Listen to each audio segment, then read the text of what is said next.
foul line and shoot 27% for 2 and 20% for 3. But, guys, it's on me. I told you, I told Hunter, you weren't here, boys, but I told Hunter last week I made everything vanilla. And the reason why I played Adams State is because I knew they had several D1 transfers that had played at a high level.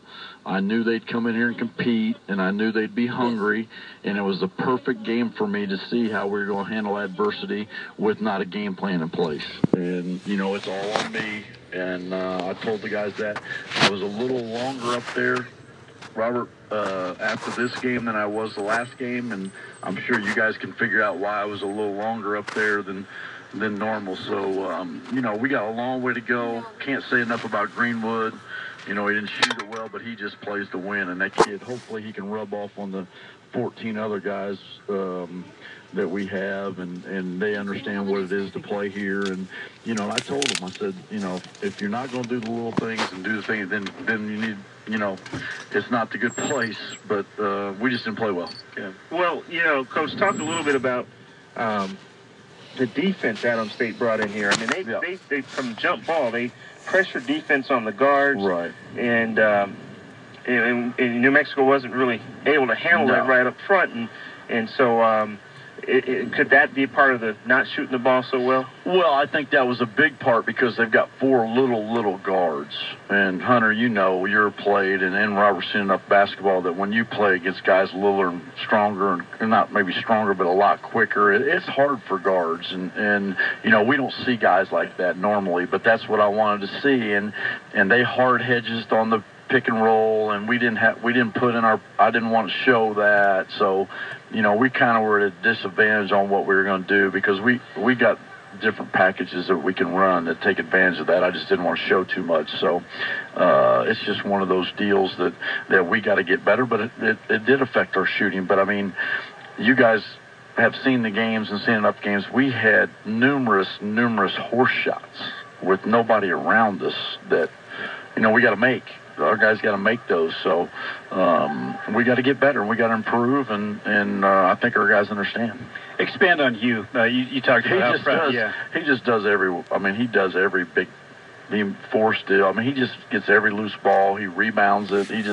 He refuses to lose, and he didn't shoot it very well, but a lot of it was that he didn't get to play off the ball because Cullen was in foul trouble, and then Cullen was turning the ball over. And I took him out because he turned the ball over because he's not going to do that. And if he does that, then we're going to have to play Hugh back off, you know, on the ball, and we're just not going to turn the ball over. But, I mean, we had 80 possessions tonight, and we had 18 turnovers and shot 20% from 3 and 27 from 2 and 60 from the line. So, I mean, if you do a normal deal and we shoot 30% or whatever, and we shoot, you know, 42 or 40% from 2, you score 100. Yeah. So, you know, we just weren't all there tonight. And thank goodness you were rebounding offensively, because it looks like, you know, you had 25 offensive rebounds and scored 22 points from those. Right, and what the thing's discouraging, Hunter, is Middlebrooks, who played at Illinois State's a good player. You know, where Banyard went to play, he had 9 blocks. Yeah. I mean, he had 9 blocks for an undersized 6'7" guy, and we got a 7'1" guy and a 6'10" guy. So, you know, we just got to do a better job, and we miss those guys a lot. So we just got to get back in the sink and start getting ready for Friday. I saw there several occasions in the second half you had 4 newcomers out there with either Hugh or Cullen. Mm-hmm. Great opportunity to get a look. Yeah, because that's Sam's first college game. So, I mean, he missed 2 dunks and a layup, and, I mean, you can't get mad at him because it's his first time out here. I mean, his first time out in the crowd, and first time in under lights. But, you know, I wanted to get those guys out there. You know, we let the lead diminish and get down to 10, but I got to get those guys on the floor. I got to get those guys to see. You know, one of those guys, I hate to say it unless I go 4 guards, one of those guys, they got to perform, or somebody's going to be the odd man out like it was last year. I was so impressed. As soon as Sam got on the floor, I think it was the first 3 possessions, he came up with a defensive rebound. You told me first time we ever talked about him, he's going to do the dirty work. He'll do it. And what he can do, and what you'll find out, is he can really guard. Like, he can guard whoever you want to put him on. He can defend, and he can rebound. He's got to learn when he drives to hit the next guy, or he's got to, you know, jump stop and get fouled. You know, it's not like, you know, in high school you play against maybe one big guy game, or, you know, but he played at a high level. He'll figure it out, but he's really plays hard, and really happy with my freshmen. Coach, exhibition season's over. Now they count. Now they count. Yeah, we can't play like that next Friday or next Sunday or we'll lose. And I think our guys understand that, and we'll get back after it. I'll stay here late into the night and try to figure some things out and work. And, you know, that's the only thing we know how to do is keep working and try to get better, but they'll work hard. I mean, our guys play pretty hard. Yeah, some stats were ugly, but they played hard. Yeah, they played hard. The only thing is it's hard to, Hunter, you've been around here and seen enough games tradition-wise, and we've always played hard, or we've tried to the last 8 years. And even when you're good teams, you guys played hard. And they played harder than us tonight early. And that can't happen. You can't come in and think it was just going to be another game, because I told them when I did pregame meal and I talked to them yesterday during film, I said, hey, these guys, they played at a high level. They're going to come in here and think they can beat you, and they did. And you got to give them credit. You know, they played hard, and I guarantee you, though, that won't happen again where somebody plays harder than us.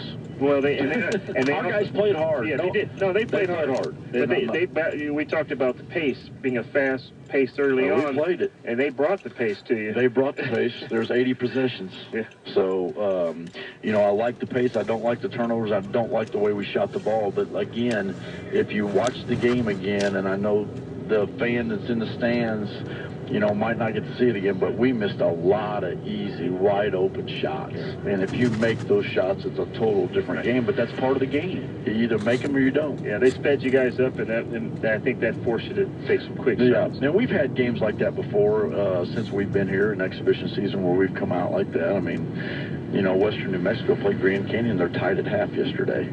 So, I mean, you just don't know. You don't know what's in the mind of these 18-year-olds. You know, you try to get them up as much as you want, but, you know, it was a setup game for me because I knew what Lewis had, and I knew what he's going to do, and I know what kind of coach he is, and I know how they play, and it was perfect for us, and that's why I played him. And I respect their program, and they got some good kids, and they'll be really good in RMAC. Yeah, they will. They'll be good because they compete. And, you know, I thought our guys played hard like Hunter said, but at the start of the game, you can't come out and not match what the other team's doing, and I thought they brought it to us early. One final question. You mentioned the fan in the stands. They might not see the putbacks or the easy ones that the Lobos missed tonight. Mm-hmm. They're also wondering, got to ask, is there any chance if he could have a solid week of practice that maybe next weekend at some point they could see Jordan Goodman make his debut? Who? Yeah. I mean, it's been the longest thing I've ever seen in my life, so I'm not counting on anything. I said it jokingly, and I'm probably people are going to go, you know, crazy on the internet or on Twitter, but I really believe, and I said it jokingly the other day I don't know if he'll ever play here, because I don't know if he'll ever put in the time or work. I mean, he literally ran up and down one time the other day, and he's out with a thigh injury. So it's been his ankle, it's been his other knee, it's been his knee he's had, now it's a thigh injury. So, I mean, he's got to figure some things out and how bad he wants to play. And I can't as a coach convince guys to play. You know, all I can say is if you want your paper rep and you want to read about what your rep is and not perform, then that's on you. That's not on the coaching staff. So, you know, it's just one of those things, and you can only help him as much as you can and keep helping him, and we're supporting him and hope. You know, I think I got the best trainer in the country, and he is like perplexed at what's going on. So, I mean, we're trying, but I think he's highly doubtful for the first two games, and I think he's highly doubtful for the Puerto Rico deal. Well, I'll tell you what, at that 4 spot, Devin Williams really showing that 13-12 tonight. Yeah, he played well, and I told you guys, I just don't want Devin. I thought Devin came in yesterday at practice, and he was comfortable because he really doesn't. He's been here long enough, guys, that he's been here for 3 years. He knows how our program operates. And when he sees, he knows Joe's not ready. So he sees no other competition. And then you get comfortable. And, you know, it's one of those things where he's got to figure out, am I going to keep getting better? Am I going to keep getting better? And I'm going to keep doing the things I'm supposed to do. And we'll see. But it's just like, I heard Doug Collins tonight. Did I say that earlier? I told the team, I've never heard it before, and I'm going to talk to my guys about it tonight. It's know your role, stay in your role, and then be a star in your role. And I've never heard that before. And if you really think about it, if our guys can do that, we got a chance to be pretty good. That's awesome. Thanks for spending so much No time. problem, guys. I appreciate y'all. Lobo head coach Craig Neal, our guest. The Lobos a winner by the final score of 62-50. Your Delta Dental coaches' comments brought to you by Delta Dental of New Mexico.